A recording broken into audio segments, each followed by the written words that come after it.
PPD అంటే post partum depression. ఇది ఒక టైప్ ఆఫ్ డిప్రెషన్. ఈ డిప్రెషన్ ఎవరికి వస్తుందంటే ప్రెగ్నెంట్ విమెన్కి డెలివరీ అయిన తర్వాత వచ్చే డిప్రెషన్ని పీపీడి అంటాం. ఈ పీపీడీలో కూడా 3 టైప్స్ ఉన్నాయి. ఫస్ట్ వన్ వచ్చి బేబీ బ్లూస్. ఈ బేబీ బ్లూస్ని మైల్డ్ పీపీడి అని చెప్పుకోవచ్చు. ఈ బేబీ బ్లూస్ సిమ్టమ్స్ ఎలా ఉంటాయంటే first one frequent crying without any reason. ఎలాంటి రీజన్ లేకుండా ఊరికే ఏడుస్తూ ఉంటారు. Second one sadness. చాలా బాధపడిపోతూ ఉంటారు.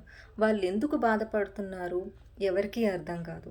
Third one anxiety. బాగా ఆందోళనగా కనిపిస్తూ ఉంటారు. సో ఈ పీపీడి అనేది డెలివరీ అయిన తర్వాత ఒక వారం రోజుల్లో స్టార్ట్ అయ్యి 2 వారాల్లో తగ్గిపోతుంది.